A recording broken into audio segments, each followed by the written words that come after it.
Come on, bitch, let's go.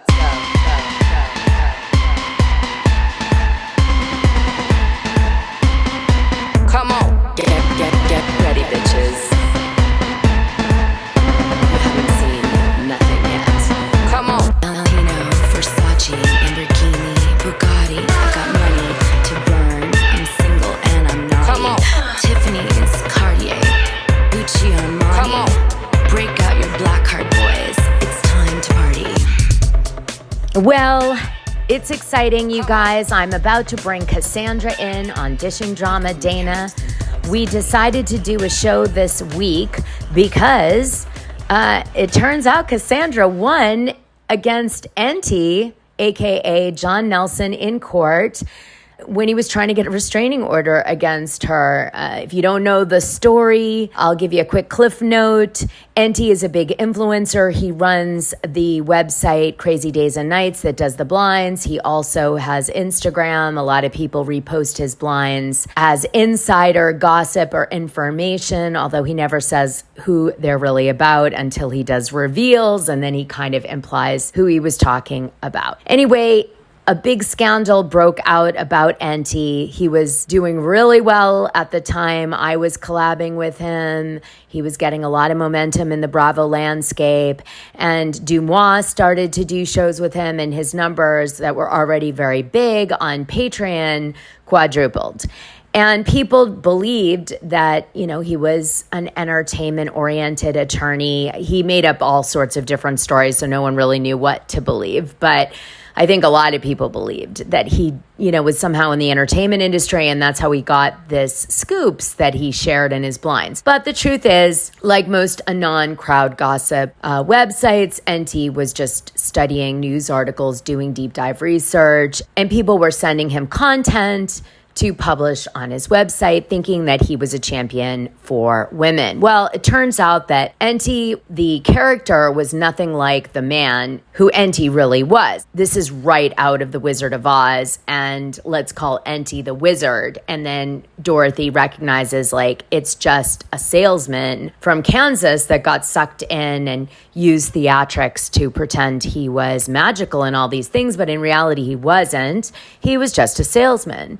Well, turns out Enty's very similar to the wizard in Oz, and Enty was just a guy who was an attorney, but I guess did probate, was out of Northern California, had a wife and family. But Cassandra alleged that he was using Crazy Days and Nights as a way to hook up with girls outside of his marriage, and also to kind of prey on more vulnerable people who are attracted to his content, because a lot of women that had been through difficult relationships were drawn to his content because he calls out, bad things. So people were like, oh, he must be like a champion for good. But that wasn't really the case, because it turns out that Enty cheated on his wife with Cassandra and then lied to Cassandra, said he was moving her out to LA, and then never showed up to take her to LA, and she has children with disabilities, and basically just left her high and dry and slapped her with a restraining order, trying to silence her so she would never say who he really was. Because if everybody knew that Enty wasn't really in the entertainment industry in the way that he seems to be kind of implying, that maybe they wouldn't care about his gossip anymore and believe his blinds that he was touting. They're, as he says, for entertainment purposes. Now, there's another little coinky-dink in here, which was that Enty really liked to appeal to extreme conspiracy theorists as well as QAnon from time to time when that was popular. And so he would kind of play into that in some of his content. And so it was kind of shocking that he turned out to be a Democratic Congress contender who just never got voted in, because he's pretty much touting something completely opposite to his own belief system. So it's really ironic, very Shakespearean. The person who's supposed to be, shining a light on all wrongdoing is actually a predator, allegedly based on Cassandra's allegations. And the man who's supposed to stand by and do correct things is cheating on his wife, and a guy who seemingly believes conspiracy theories and is going on the deep dive to get those across the line with people, is actually a Democrat who's anti-gun and the furthest thing from QAnon known to man. So I'm just saying, wow. Now, Cassandra won, and you're going to hear the whole story and what went down in court today. And very exciting. And you're also going to get an update on me, because I'm sure you probably all thought I was dead because I haven't been on YouTube. And to draw you into today's show, I'm going to start with a sound clip of Enty from Cassandra's show, Drenched in Drama with Cass and Tiff. This is Enty sending like a love message to Cassandra. Oddly, he did them like podcasts. And you're going to see later in the story I tell you with Cassandra that this is a theme.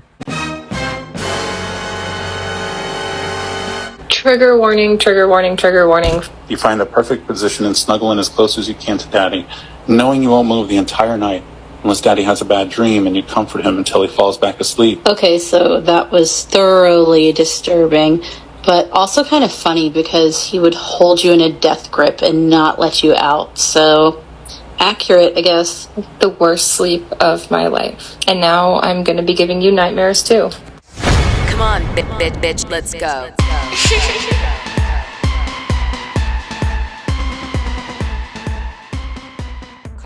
Oh, Cassandra. I'm back. So happy to be back with a victory lap. I know. I'm so happy for you. I think my show and your show is one of the few shows that actually follows a story all the way to the end, right? I know. Yeah, truly. In today's society, right? Oh. I have news. You're the first to know. Are you ready? Yes. Okay. What's the big news? Okay. So I found out today that my last air test was cleared. It just happened like 2 hours ago. So tomorrow, after nearly 6 months and like 2 weeks or something like that, I am going home. Oh my God, what a blessing.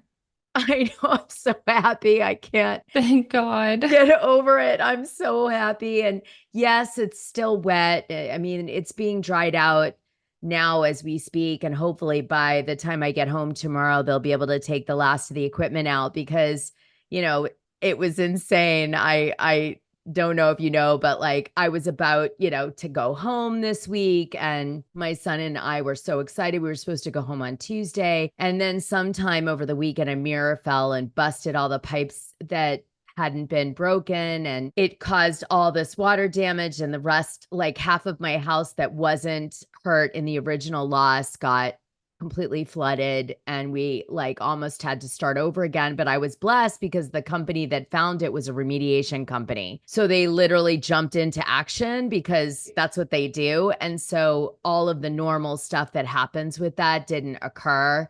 And we were able to clean it up. I lost a few days, but not what could have been months, right? If it hadn't been them that found it. Oh my God. Yeah. Yeah, my luck has been just shit, girl.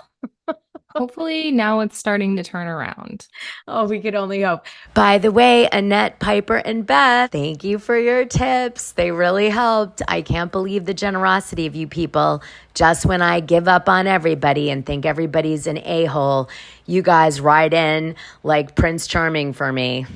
Thanks. Okay, back to the interview. But I wanted to say something. Hearing that you won in even one of my darkest moments, like I really hit rock bottom, I'd say this week for multiple things, but like the house was a big thing. And hearing you won gave me just so much joy. And so I immediately was like, let's do a show. I want to hear the whole story.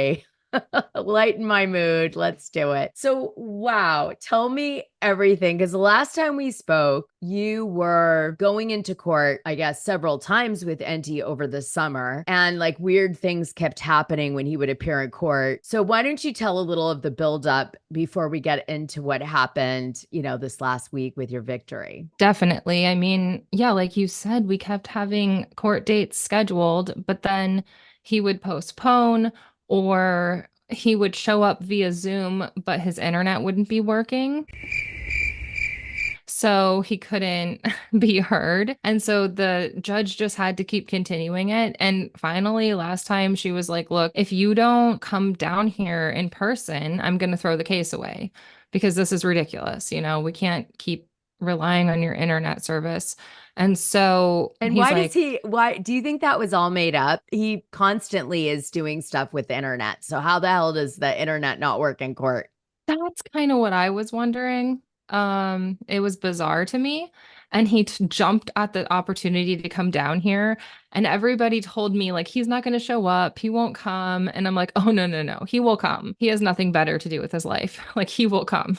No, I think he wanted to come to intimidate you. I think he gets off on that in some weird way, you know, like have you be afraid of him in some way. It was very creepy thinking about the fact that almost a whole year later, after he served me with these bogus papers, he was actually going to fly all the way across the country. I mean, we're talking Indio, California, all the way to Clearwater, Florida, just to show up and try to convince a judge that I'm a stalker when he knows that I'm not, you know? No, I know. I mean it's insane. It's really insane. I don't understand. And the judge, you said in some of the earlier appearances, kind of was seeing through his story. Yeah, she was not pleased by the time we ended up finally having a final hearing. I could tell like she was completely over it. So did he actually come? Yeah, he showed up all right. What? And yeah. Oh yeah. In Oh my God. person. I thought you were going to say that he didn't come, that he like Oh. flaked out and that's how it got dismissed. Oh my God. Okay. No, even better. Yeah, he came, he flew all the way here. We go to court and like my mom was like, look, he's accusing you of all these crazy things. You need to look decent. You're not showing up to court in yoga pants. Like, get a grip and your hippie clothing. I'm like, okay, fine. So I looked like a psychedelic cop from the 60s. Like, Yeah, baby. Yeah. it was amazing. Like, I looked amazing. I'm not going to lie. And oh my God, wait, what did you wear? I'm trying to imagine a psychedelic cop. I'm thinking about like Austin Powers. I also like to live dangerously. Is that yes, kind of like a pantsuit, right? Like I'm professional too. Like, I I'm love solving it. crimes by day, like at the bars by night. Like had a little Scooby-Doo energy, but not too much. Exactly. Like yeah. Thelma meets, what was the hot one? Daphne? Yeah, exactly. Okay, got it. I mean, I don't know where I'm ever going to wear this outfit again, ever, but it was worth it. It was fun. I love it. Okay, so you end up wearing this outfit. You go to court. What is Enty wearing? What is John Nelson wearing? He shows up after everybody. We're all sat, okay? The judge is there. We're all just waiting for him to show up. He comes in bloated and disheveled, wearing the jerk shirt, all wrinkled up, and a backpack. Big fat slob! For the full scoop, join the Dishing Drama Dana Patreon. The link is in this audio description. It's only $6 a month, and you'll get the best information and tea about the things you care about, and even the things you don't know you care about. What are you waiting for?